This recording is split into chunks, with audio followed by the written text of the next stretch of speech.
तो ये वाला वीडियो लास्ट वीडियो की कंटिन्यूएशन है। तो इस वाले वीडियो को देखने से पहले पुरानी वाली वीडियोस को जरूर से देख लेना। और अगर आपको मेरी वीडियोस पसंद आ रही है तो इस वाले चैनल को सब्सक्राइब भी कर लेना। तो लास्ट वाली वीडियो के अंदर हमने देखा था कि कैसे कैलगरियो जो है वो अपने 7 लाख सोल्जर्स को लेकर उनको सीधा रिमुरु के डंजन के ऊपर अटैक करने के ऑर्डर्स दे देता है। यहाँ पर कैलगरियो को लग रहा होता है कि अभी डंजन को प्रोटेक्ट करने के लिए बस रिमुरु बचा है, और रिमुरु भी यहाँ पर उसके 7 लाख सोल्जर्स को देखकर अभी डर के डंजन के अंदर छुपा बैठा है। यहाँ पर कैलगरियो को लग रहा होता है कि अभी वो अपने 7 लाख सोल्जर्स का यूज करके इजीली जो है वो रिमुरु के डंजन को कॉन्कर कर लेगा। और यहाँ पर रिमुरु के डंजन के अंदर जितनी भी सारी लूट है और जितने भी टाइप के यूनिक वेपन्स है वो उन सारी चीजों को अपना बना लेगा। और यहाँ पर रिमुरु के डंजन को अपने कब्जे में लेने के लिए कैलगरियो जो है वो अपना प्लान बनाता है। और इस वाले प्लान के अंदर कैलगरियो जो है वो अलग अलग यूनिट के सोल्जर्स को डंजन के अंदर भेजता है, जिसके अंदर स्पिरिट मैजिक यूजर जो रहेंगे वो डंजन के मैप को बनाएंगे, जिससे डंजन के अलग अलग फ्लोर को एक्सप्लोर करना उनके लिए इजी होगा। और ऐसी ही वो स्पेशल ऑप्स वाली एक टीम को बनाता है जो कि डंजन के अंदर के अलग अलग ट्रैप्स को डीएक्टिवेट करेंगे। और साथ ही वो डंजन के अंदर के मॉन्स्टर से लड़ने के लिए कॉम्बैट टीम भी बनाता है। और इसी के साथ ही वो क्लीन अप टीम्स भी बनाता है जो कि डंजन के अंदर के अलग अलग रिसोर्सेस को जमा करेंगे। और साथ ही डंजन के अंदर जितनी भी सारी लूट मिलेंगी उनको गैदर करके डंजन के बाहर लेके आएंगे। यहाँ पर कैलगरियो ने छोटी सी छोटी चीजों पर ध्यान दिया था, इसलिए यहाँ पर उसको पूरा भरोसा था कि अगर वो इस वाले स्ट्रेटेजी से चलता है तो वो इजीली रिमुरु के डंजन को अपना बना लेगा। लेकिन जब कैलगरियो अपने 1000 सोल्जर्स को रिमुरु के डंजन के अंदर भेजता है तो वहाँ पर उसको पता चलता है कि जिन 1000 सोल्जर्स को उसने रिमुरु के डंजन के अंदर भेजा था उनके साथ उसका जो कॉन्टेक्ट है वो टूट चुका है। लाइक यहाँ पर जो लोग डंजन के अंदर गए थे वो लोग बाहर के किसी भी लोग से बात नहीं कर पा रहे थे। लाइक यहाँ पर डंजन के अंदर जो लोग गए थे उन लोग का बाहर के वर्ल्ड से कनेक्शन जो है वो टूट चुका था। और उन सोल्जर्स के साथ में कनेक्शन मेंटेन करने के लिए उनको जिन रस्सियों से बांधा गया था यहाँ पर वो जो रस्सियां थी वो भी टूट चुकी थी। और इन सारी चीजों को देखकर वहाँ पर कैलगरियो को लग रहा होता है कि डंजन के अंदर ऐसी कुछ चीजें हो रही है जो कि उसके प्लान के बीच में आ रही है। लेकिन जब यहाँ पर कैलगरियो जो है वो डंजन के स्ट्रक्चर को ध्यान से देखता है तो वहाँ पर वो नोटिस करता है कि यहाँ पर डंजन का जो स्ट्रक्चर है वो बहुत ज्यादा तेजी से चेंज हो रहा है। यहाँ पर पहले कैलगरियो को लग रहा होता है कि डंजन का जो स्ट्रक्चर है वो हर 24 घंटे के अंदर ही चेंज होगा। लेकिन जब वो नोटिस करता है कि रिमुरु के डंजन का जो स्ट्रक्चर है वो काफी ज्यादा तेजी से चेंज हो रहा है तो यहाँ पर कैलगरियो जो है वो एकदम से शॉक में चला जाता है। लेकिन फिर भी यहाँ पर कैलगरियो जो है वो इस वाले चीज को इग्नोर कर देता है और अपने सोल्जर्स को रिमुरु के डंजन के अंदर भेजता ही रहता है। और उन सोल्जर्स को डंजन के अंदर भेजने के बाद में यहाँ पर कैलगरियो जो है वो यहाँ पर एक पैटर्न को नोटिस करता है। यहाँ पर वो नोटिस करता है कि जब वो अपने 1000 सोल्जर्स को रिमुरु के डंजन के अंदर भेजता है तो वहाँ पर 1000 सोल्जर्स के जाने के बाद में डंजन का जो स्ट्रक्चर है वो एकदम से चेंज हो जाता है। लाइक यहाँ पर डंजन का जो गेट है वो 1000 सोल्जर्स को अलग अलग फ्लोर के ऊपर भेज रहा था। और ये सब देखने के बाद में वहाँ पर कैलगरियो को लग रहा होता है कि ये जो है वो एक तरीके से रिमुरु की टैक्टिक है ताकि यहाँ पर हम लोग जो है इस वाले चीज से डर के अपने सोल्जर्स को और डंजन के अंदर ना भेजे। और यहाँ पर इसी चीज का फायदा उठा के रिमुरु जो है वो एक तरीके से यहाँ पर अपने लिए टाइम बाय करने का ट्राई कर रहा है ताकि वो यहाँ पर हम लोग को बिजी रखे और पीछे से डॉर्गो नेशन की जो फोर्सेस है वो आके हमारे ऊपर अटैक कर दे। और इसलिए यहाँ पर कैलगरियो को लग रहा होता है कि अगर वो ये सब चीजें देख के अपने सोल्जर्स को डंजन के अंदर नहीं भेजता है तो यहाँ पर वो एक टाइप से रिमुरु के चाल के अंदर फंसी रहा है। तो इसलिए यहाँ पर कैलगरियो जो है वो सारी चीजों को इग्नोर करके अपने फोर्सेस को रिमुरु के डंजन के अंदर भेजता ही रहता है। और इसी तरह कैलगरियो एक दिन के अंदर ही अपने आधे आर्मी को रिमुरु के डंजन के अंदर भेज देता है। यहाँ पर टोटल उसने 3,50,000 सोल्जर्स को अब तक डंजन के अंदर भेज दिया था।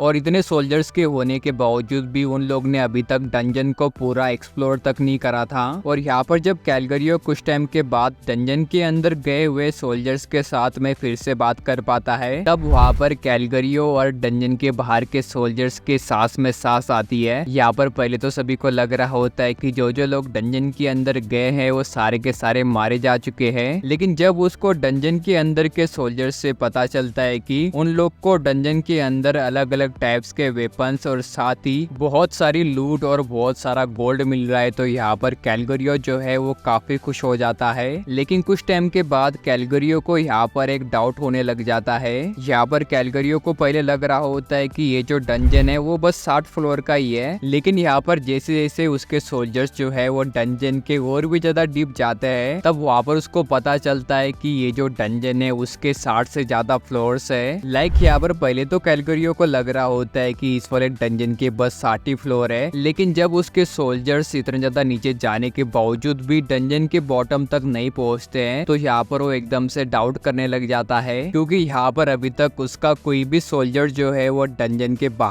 नहीं आया था। और तभी उसको डंजन के अंदर के लोगों से रिपोर्ट मिलती है, जिसके अंदर लिखा हुआ होता है कि अगर आपको डंजन को क्लियर करना है या आपको डंजन के बाहर आना है तो सबसे पहले आपको डंजन के सारे गार्डियंस को हराना पड़ेगा, और अगर आप डंजन के 10 गार्डियंस को हरा देते हो तो उसके बाद में आपको डंजन के मास्टर को हराना पड़ेगा। यहाँ पर कैलगरियो को लग रहा होता है कि अभी फिलहाल डंजन के अंदर बस रिमुरु है, इसलिए यहाँ पर उसको लगता है कि 10 गार्डियंस को हराने के बाद में सबसे लास्ट में उसके सोल्जर्स को जो है वो रिमुरु के साथ में फाइट करनी पड़ेगी, और लास्ट में रिमुरु को हराने के बाद में तभी उसके जो सोल्जर्स है वो रिमुरु के डंजन के बाहर आ पाएंगे। और फिर से कॉन्टेक्ट लॉस्ट होने के बाद में कैलगरियो जो है वो अपने बाकी बचे हुए सोल्जर्स को रिमुरु के डंजन के अंदर नहीं भेजता है, लेकिन यहाँ पर जो पहले से ही डंजन के अंदर सोल्जर्स जाके रखे थे उनको अभी कैलगरियो ने करे हुए गलत डिसीजंस की सजा भुगतनी पड़ती है। और इसके बाद में सीन शिफ्ट होता है, हमको डंजन के अंदर का सीन दिखाया जाता है, जहाँ पर हमको कैलगरियो की आर्मी दिखाई जाती है जो कि डंजन के अलग अलग फ्लोर के ऊपर फंसी पड़ी थी। यहाँ पर जो डंजन के स्टार्टिंग के फ्लोर्स थे 41 से लेके 48 तक, इन वाले फ्लोर्स के ऊपर कैलगरियो की आर्मी का सामना जो है वो बस बी रैंक के मॉन्स्टर्स से होता है, और यहाँ पर बी रैंक के जो मॉन्स्टर्स रहते हैं वो इतनी ज्यादा स्ट्रॉन्ग नहीं रहते हैं, इसलिए यहाँ पर कैलगरियो की जो आर्मी है वो इजीली इन सारे मॉन्स्टर्स को हरा देती है। और स्टार्टिंग के फ्लोर यहाँ पर काफी ज्यादा इजी होने के कारण कैलगरियो की जो आर्मी है वो 2 दिन के अंदर ही 48 फ्लोर को कॉन्करर कर लेते हैं, जहाँ पर वो रास्ते में मिलने वाले ट्रेजर्स को कलेक्ट कर रहे थे, और साथ ही फाइट खत्म होने के बाद में अपने लिए एक रेस्ट एरिया बना रहे थे, क्योंकि यहाँ पर डंजन के अंदर जो रेस्ट एरिया दिया गया था उसके जो डोर्स है वो रिमुरु ने लॉक करके रखे थे, इसलिए यहाँ पर डंजन के अलग अलग फ्लोर के ऊपर रेस्टिंग एरिया होने के बावजूद भी ईस्टर्न एम्पायर की जो आर्मी है वो उन सारे रूम्स को यूज नहीं कर पा रही थी। यहाँ पर बस 2 दिन के अंदर 48 फ्लोर को कॉन्करर करने के बाद में यहाँ पर सारे के सारे सोल्जर्स जो है वो काफी ज्यादा खुश हो रहे थे, और यहाँ पर सभी को लग रहा होता है कि वो ऐसे ही करके सारे के सारे फ्लोर्स को कॉन्करर कर लेंगे। लेकिन जब कैलगरियो की आर्मी 49 फ्लोर के ऊपर जाती है तो यहाँ पर सब कुछ चेंज हो जाता है। यहाँ पर जैसे ही कैलगरियो की आर्मी जो है वो 49 फ्लोर के ऊपर पहुंचती है तो वहाँ पर वो देखते हैं कि यहाँ पर पूरा का पूरा 49 फ्लोर जो है वो स्लाइम से बना हुआ है। लाइक यहाँ पर पूरा का पूरा फ्लोर जो है वो एक तरीके से बहुत बड़ी वाली एक स्लाइम है, जहाँ पर इस वाले फ्लोर के छत से लेकर दीवारों तक हर जगह बस स्लाइम्स थी। जहाँ पर नॉर्मल स्लाइम्स को तो हम इजीली फिजिकल अटैक से मार सकते थे, लेकिन इस वाले फ्लोर के ऊपर जो स्लाइम्स थी उनके ऊपर किसी भी टाइप का फिजिकल अटैक जो है वो वर्क नहीं करता था। और अगर हम इस वाले स्लाइम्स के ऊपर कोई मैजिकल अटैक यूज करते हैं तो ये जो स्लाइम्स है वो सारे के सारे मैजिकल अटैक्स को ऑब्जॉर्व कर लेती थी। और यहाँ पर छत से जो स्लाइम्स नीचे गिर रही थी वो एक तरीके से कैलगरियो के सोल्जर्स के पूरे आर्मर और उनके वेपन्स को इजीली मेल्ट कर रही थी। और यहाँ पर अगर कोई गलती से भी इन वाले स्लाइम्स को डिस्ट्रॉय कर पाता है तो यहाँ पर ये जो स्लाइम्स है वो छोटी होके सीधा मल्टीप्लाई हो जा रही थी। और यहाँ पर अभी 49 फ्लोर के ऊपर इतनी ज्यादा डर का माहौल हो चुका था, क्योंकि यहाँ पर स्लाइम्स जो है वो इजीली कैलगरियो के सोल्जर्स को सीधा निगली जा रही थी। जहाँ पर अभी सारे के सारे सोल्जर्स जो है वो एकदम से पैनिक में चले जाते हैं, और वहाँ पर वो अपने आप को बचाने के लिए कवर के अंदर भागे रहे थे। तभी वो देखते हैं कि उनके ऊपर से बहुत सारी स्लाइम्स जो है वो अभी नीचे गिर रही है, इसलिए यहाँ पर वो लोग जो है वो कवर के अंदर भी नहीं जा पाते हैं। यहाँ पर कैलगरियो की जो आर्मी है वो अपने आप को बचाने के लिए अलग अलग ग्रुप्स के अंदर डिवाइड हो जाती है, लेकिन यहाँ पर एक ग्रुप बना के अटैक करने के बावजूद भी स्लाइम्स के ऊपर उन वाले अटैक्स का कोई भी असर नहीं हो रहा था।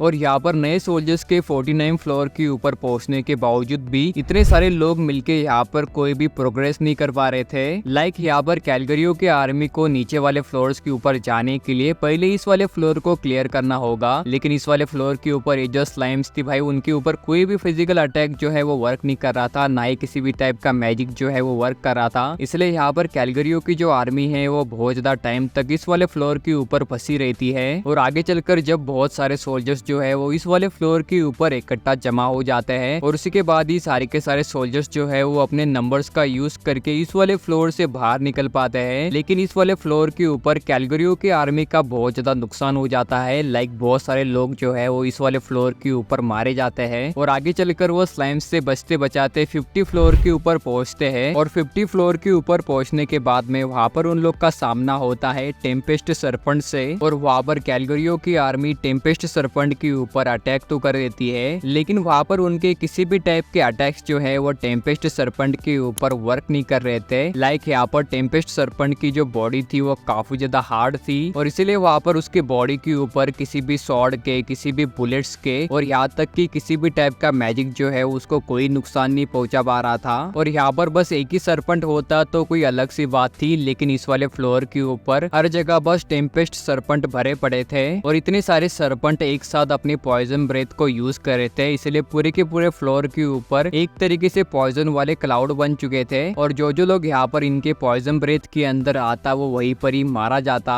यहाँ पर सारे के सारे सरपंट जो है वो शैडोज का यूज करके कैलगरियो की आर्मी के ऊपर अटैक करे जा रहे थे और अगर कोई बंदा वहाँ पर टेम्पेस्ट सरपंट को जख्मी भी कर देता था तो वहाँ पर ये जो सरपंट थे वो काफी ज्यादा जल्दी हील हो रहे थे और इतना जल्दी हील हो जाने की वजह से वहाँ पर टेम्पेस्ट सरपंट को मारना कैलगरियो की आर्मी के लिए काफी ज्यादा मुश्किल हो रहा था। और अगर कोई वहाँ पर अपने जान को बचाने के लिए वहाँ से भागने का ट्राई कर रहा था तो वहाँ पर उन लोग के आगे ही बहुत सारे टेम्पेस्ट सरपंट जो है वो आगे आके खड़े हो जाते हैं और यहाँ पर कुछ मिनट्स के अंदर ही एक पूरी की पूरी यूनिट को टेम्पेस्ट सरपंट ने पूरा का पूरा वाइप आउट कर दिया था। और यहाँ पर अभी डंजन के अंदर उसके सोल्जर्स के साथ में क्या क्या हो रहा है उसका तो भाई कैलगरियो को कुछ भी पता नहीं होता है, क्योंकि यहाँ पर उसको डंजन के अंदर से कोई भी रिपोर्ट्स नहीं मिल रहे थे। तब भी वो बैकअप के लिए अपने और भी ज्यादा सोल्जर्स को रिमुरु के डंजन के अंदर भेज देता है। यहाँ पर अभी उसको पता नहीं होता है कि डंजन के अंदर क्या क्या हो रहा है, लेकिन फिर भी वो डंजन के अंदर अपने सोल्जर्स को भेजे जा रहा था। और जब डंजन के अंदर नए एंटर करे हुए सोल्जर्स जो है वो 50 फ्लोर के ऊपर पहुंच जाते हैं तो वहाँ पर सारे के सारे सोल्जर्स जो है वो मिलकर अपने नंबर्स का फायदा उठा के जैसे तैसे करके 50 फ्लोर के फ्लोर गार्डियन टेम्पेस्ट सरपंट को हरा पाते हैं। और जब वो लोग आगे चलकर 51 फ्लोर के ऊपर जाते हैं तो वहाँ पर उन लोग का सामना होता है अलग अलग टाइप के साइंटिफिक वेपन और बहुत सारे ट्रैप से, जिसके अंदर अलग अलग टाइप के पॉइजनस गैस वाले ट्रैप साथ ही लिक्विड और लेजर्स वाले ट्रैप थे। जहाँ पर पहले से ही कैलगरियो के एक यूनिट ने इस वाले फ्लोर को कैप्चर करके रखा था, लेकिन इस वाले फ्लोर को कैप्चर करने के लिए उन लोग का काफी ज्यादा नुकसान हुआ था। लाइक यहाँ पर बहुत सारे ईस्टर्न एम्पायर के जो सोल्जर्स है वो इन वाले ट्रैप्स के अंदर अटक के मारे गए थे। और जब वो लोग आगे चलकर 60 फ्लोर की तरफ बढ़ते हैं तो वहाँ पर उनका रास्ते में सामना होता है अलग अलग टाइप के गोलम से।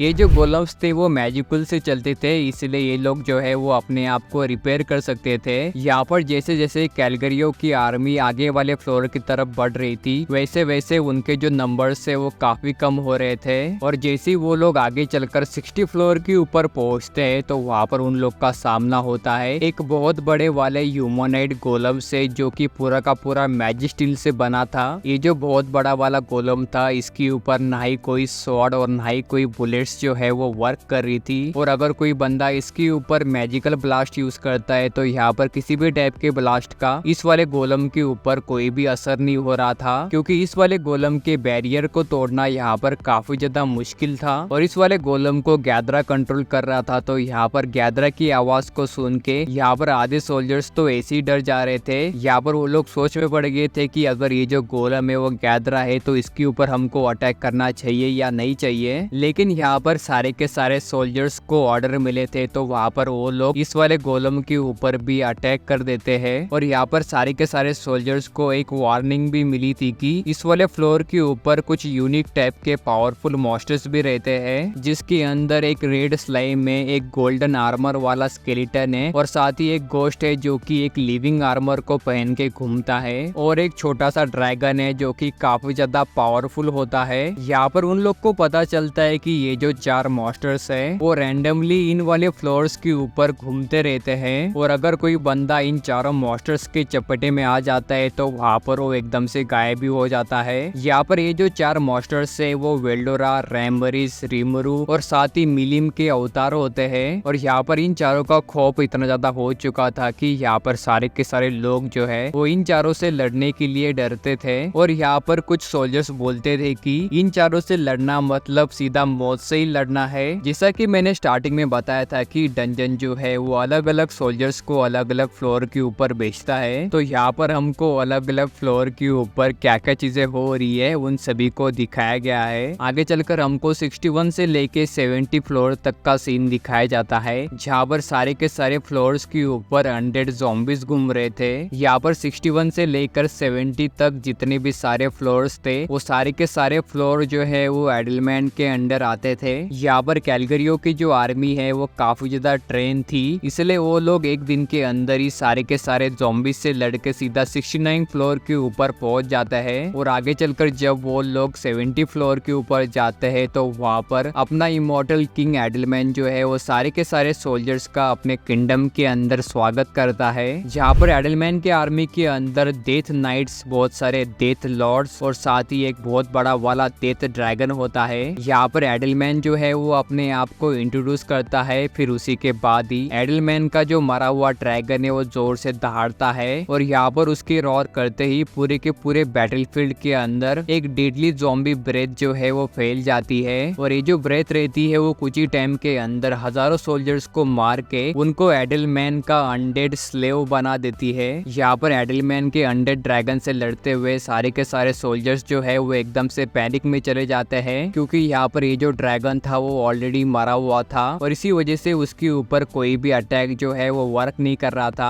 और इस वाले केओस के अंदर सारे के सारे सोल्जर्स जो हैं वो अपने आप को बचाने के लिए बस इधर से उधर भागे जा रहे थे। और इस वाले मौके का फायदा उठा के अपना जो डेथ नाइट है वो सारे के सारे सोल्जर्स को एक एक करके हंट करे जा रहा था। उसके अनडेड ड्रैगन और डेथ नाइट ने 1 घंटे के अंदर ही सीधा 10,000 सोल्जर्स को खत्म कर दिया था। और उसके बाद में जब बैकअप वाले सोल्जर्स जो है वो एडलमैन के फ्लोर के ऊपर आते हैं तो वहाँ पर उन वाले सोल्जर्स के अंदर होली मैजिक के एक्सपर्ट भी आए हुए होते हैं। यहाँ पर जैसा कि आपको पता है कि होली मैजिक जो है वो अनडेड और ज़ॉम्बीज के ऊपर काफी ज्यादा इफेक्ट करता है, इसलिए यहाँ पर सारे के सारे सोल्जर्स जो है वो एक साथ मिल के एडलमैन के ऊपर अपना होली मैजिक जो है वो यूज करने लग जाते हैं। लेकिन यहाँ पर ये जो होली मैजिक है वो एडलमैन और उसके टीम के ऊपर बिल्कुल भी वर्क नहीं करता है, क्योंकि यहाँ पर एडलमैन जो है वो उसके यूनिक स्किल को यूज करता है जो कि रहती है होली डिमोनिक रिवर्सल। ये जो स्किल है उसको यूज करने के बाद में एडलमैन और उसके टीम के ऊपर किसी भी टाइप का होली मैजिक जो है वो वर्क नहीं करता है। फिर उसके बाद में होना क्या था, यहाँ पर एडलमैन, एल्बर्ट और उनकी जो टीम है वो सारे के सारे एक एक करके बाकी बचे हुए सोल्जर्स को खत्म करने लग जाते हैं। जहाँ पर कुछ सोल्जर्स थे जो कि एडलमैन और उसकी टीम से बचकर आगे वाले फ्लोर्स की तरफ भागते हैं। यहाँ पर वो लोग एडलमैन की टीम से तो बच गए थे, लेकिन जब वो लोग 71 फ्लोर के ऊपर जाते हैं तभी वहाँ पर उन लोग का 71 से लेकर 79 फ्लोर के ऊपर सामना होता है एपिडो के बहुत बड़े वाला इंसेक्ट से, जो कि साइज में काफी ज्यादा बड़े थे। स्टार्टिंग में ये जो फ्लोर्स थे वो कैलगरियो की आर्मी के लिए काफी ज्यादा डरावने थे, लेकिन वो लोग यहाँ पर सिचुएशन को देखकर काफी जल्दी अडाप्ट हो जाते हैं और वहाँ पर सारे के सारे सोल्जर्स मिलकर इन इंसेक्ट्स को मारने लग जाते हैं। यहाँ पर पहले तो उन लोग को लग रहा होता है कि उन लोग का सामना बस बहुत बड़े वाला इंसेक्ट से होने वाला है, इसलिए वो लोग इन वाले फ्लोर्स के ऊपर अपने बेसिस को बना के और साथ ही मैजिक क्रिस्टल्स को हार्वेस्ट करने लग जाते हैं। यहाँ पर उन लोग को अभी पूरा भरोसा हो चुका था कि वो ऐसे ही करके इस वाले फ्लोर के फ्लोर गार्डियन को भी हरा देंगे। लेकिन यहाँ पर जब दूसरे दिन उन लोग का सामना होता है 80 फ्लोर के फ्लोर गार्डियन एपिटो से, तो यहाँ पर सारी की सारी चीजें जो है वो एकदम से चेंज हो जाती है। यहाँ पर इंसेक्ट क्वीन एपिटो जो है वो अपने साथ ही बहुत बड़ा वाला वॉप्स का एक झुंड लेके चल रही थी। ये जो वॉप्स थी वो काफी ज्यादा बड़ी थी और इन लोग के पास में सुपर सेंसेस थे और इसी वजह से वो लोग काफी ज्यादा स्पीड के अंदर फाइट कर सकते थे। और यहाँ पर इन लोग की स्पीड इतनी ज्यादा थी कि उनको डिटेक्ट करना एक तरीके से नामुमकिन ही था। यहाँ पर इन लोग के पास में सुपर सेंसेस और स्पीड का एक डेडली डुओ था, इसलिए यहाँ पर कोई भी ऑर्डिनरी सोल्जर जो है वो इन लोग के आगे टिक नहीं पाता था। और यहाँ पर इन लोग के स्पीड को मैच करना किसी भी ऑर्डिनरी सोल्जर के बस के नहीं था। यहाँ पर एपिटो को तो कुछ करने की जरूरत ही नहीं पड़ी थी, क्योंकि यहाँ पर उसकी जो इंसेक्ट वाली आर्मी थी उन सभी ने मिलकर 10 मिनट के अंदर ही पूरे के पूरे 80 फ्लोर को क्लियर कर दिया था। और उसके बाद में हमको 81 से लेकर 89 फ्लोर के ऊपर का सीन दिखाया जाता है, जहाँ पर कैलगरियो की आर्मी का सामना कुमारा के 8 लीजन से होता है। जैसा कि आपको पता है कि कुमारा जो है वो अपने टेल्स को अलग अलग मैजिकल बीस्ट के अंदर ट्रांसफॉर्म करा सकती है या उनको एक न्यू फॉर्म दे सकती है, जिसके अंदर पावरफुल व्हाइट मंकी एक मून रैबिट और साथ ही पॉइजनस ब्लैक माउस, एक थंडर टाइगर और साथ ही एक स्नेक रहता है। उसी के साथ ही एक शीप, एक फायर बर्ड और लास्ट में जाके एक डॉग रहता है। जहाँ पर व्हाइट मंकी जो रहता है वो विंड और साउंड को कंट्रोल कर सकता था। वहाँ पर वो बहुत ही ज्यादा पावरफुल स्टॉर्म्स को क्रिएट करके सारे के सारे एनिमीज को हवा में उड़ाए जा रहा था। और साथ ही इस वाले व्हाइट मंकी को मार्शल आर्ट्स आती थी, इसलिए यहाँ पर वो क्लोज कॉम्बैट के अंदर भी काफी ज्यादा अच्छा था। और यहाँ पर उसका विंड बैरियर इतना ज्यादा स्ट्रॉन्ग था कि किसी भी सोल्जर्स की जो बुलेट्स है या उनका मैजिक जो है वो उस वाले विंड बैरियर को तोड़ भी नहीं सकता था। यहाँ पर अभी व्हाइट मंकी को हराना कैलगरियो के सोल्जर्स के लिए काफी ज्यादा मुश्किल बन चुका था। अगर उनका कोई अटैक इस वाले मंकी के ऊपर लैंड भी कर जाता था तो वहाँ पर ये जो व्हाइट मंकी है वो काफी जल्दी रिकवर हो रहा था। यहाँ पर कैलगरियो की आर्मी इस वाली मंकी को हरा तो नहीं पाती है, लेकिन यहाँ पर 1 घंटा कंटिन्यूअसली रैम्पेज करने के बाद में ये जो व्हाइट मंकी है वो सडनली वहाँ से गायब हो जाता है। लाइक यहाँ पर कुमारा जो है वो अपने 9 टेल वाले बीस्ट को कुछ टाइम के लिए ही समन कर सकती थी। और आगे चलकर जो मून रैबिट रहता है वो ग्रेविटी वाले अटैक्स कर करके यहाँ पर कैलगरियो के आर्मी के नाक में दम कर देता है। और यहाँ पर रात होने के बाद में ये जो मून रैबिट है वो इतना ज्यादा स्ट्रॉन्ग हो जाता है कि रात के टाइम पे कैलगरियो के आर्मी का सर्वाइवल करना काफी ज्यादा मुश्किल हो चुका था। और आगे चलकर जो ब्लैक माउस रहता है वो सारे के सारे फ्लोर के ऊपर एक तरीके से पॉइजन और टॉक्सिक जो है वो फैला देता है। लाइक उस वाले फ्लोर के ऊपर जो एयर थी वो भी टॉक्सिक बन जाती है। और वहाँ पर उस वाले फ्लोर के ऊपर जो पीने का पानी था वो एक तरीके से जहर बन चुका था। लाइक यहाँ पर ये जो ब्लैक माउस था वो पूरे के पूरे फ्लोर के ऊपर अलग अलग टाइप की बीमारियों को फैला रहा था। और यहाँ पर कैलगरियो के आर्मी के पास में इस वाली बीमारियों का कोई भी इलाज नहीं था। और यहाँ पर बिना किसी इलाज के कैलगरियो के जो सोल्जर्स है वो एक के बाद एक मारे जा रहे थे। और यहाँ पर जो थंडर टाइगर था वो लाइटनिंग को कंट्रोल कर सकता था।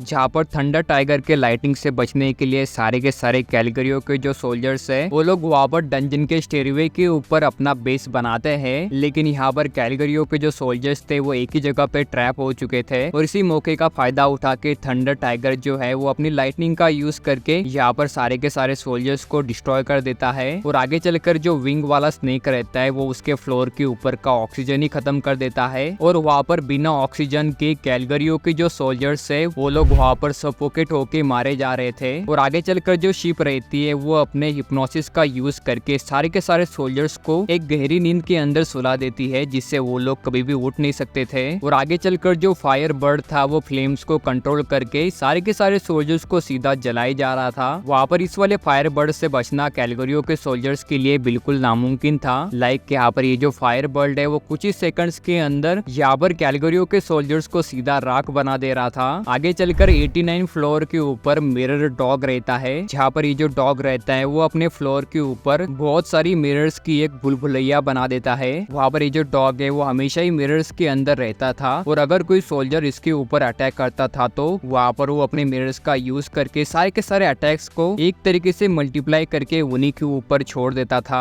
यहाँ पर कैलगरियो के जो सोल्जर्स है वो पूरे के पूरे ट्रैप हो चुके थे। और यहाँ पर इस वाले भूलभुलैया से बाहर निकलना उनके लिए नामुमकिन हो चुका था। और आगे चलकर 90 फ्लोर के ऊपर कैलगरियो के आर्मी का सामना होता है कुमारा से। यहाँ पर कुमारा जो है वो अभी बड़ी हो चुकी थी। वहाँ पर वो अपने अलग अलग 8 लीजेंड्स के सारे मॉन्स्टर्स को एक एक करके अपने 9 टेल्स के अंदर वापस बुला लेती है। लाइक यहाँ पर कुमारा ने अपनी पावर्स को 8 लीजेंड के अंदर डिवाइड कर दिया था। और यहाँ पर अभी अपने सारे के सारे मॉन्स्टर्स को अपने अंदर समाने के बाद में कुमारा यहाँ पर काफी ज्यादा पावरफुल बन चुकी थी। जहाँ पर अपने सामने इतने पावरफुल मॉन्स्टर को देख के अभी कैलगरियो के सोल्जर्स जो है वो समझ चुके थे कि उन लोग का यहाँ से बच के निकल पाना बिल्कुल भी पॉसिबल ही नहीं है। लाइक यहाँ पर उन लोग ने अपना जिंदा रहने का होप ही खो दिया था। और ऊपर वाले फ्लोर्स के ऊपर जो कुमारा के मॉन्स्टर्स ने इन लोग का हाल करा था, इसलिए यहाँ पर कुमारा को देखने के बाद में सारे के सारे सोल्जर्स जो थे वो एक तरीके से टूट चुके थे। और बाद में होना क्या था, कुमारा यहाँ पर एक एक करके बाकी बचे हुए सोल्जर्स को खत्म कर देती है। यहाँ पर एक दिन के अंदर ही ईस्टर्न एम्पायर के 5,30,000 सोल्जर्स जो है वो सारे के सारे मारे गए थे। इस वाले फाइट के अंदर हमारे डंजन के बॉसेस को ज्यादा फाइट करने की जरूरत ही नहीं पड़ी थी। लाइक यहाँ पर डंजन के अंदर जो छोटे छोटे मॉन्स्टर्स थे यहाँ पर उन लोग ने ही कैलगरियो के आर्मी को पूरा डिस्ट्रॉय कर दिया था। तो अगले वाले वीडियो के अंदर हमको फिर से डंजन के अंदर की फाइट देखने को मिलेगी, जहाँ पर कैलगरियो जो है वो अपने हाई रैंक के सोल्जर्स को डंजन के अंदर भेजता है, जिसके अंदर हमको जीजन और बाकी बचे हुए फ्लोर गार्डियंस की फाइट देखने को मिलेगी। तो होपफुली गाइज आपको आज का ये वीडियो पसंद आ गया होगा। तो जाते जाते इस वाले वीडियो को लाइक करके चैनल को भी सब्सक्राइब सब्सक्राइब करते हुए जाना। तो चलो गाइज आज के इस वीडियो के लिए बस इतना ही। मैं मिलता हूँ आपको आगे आने वाली किसी वीडियो के अंदर, तब तक के लिए सायोनारा।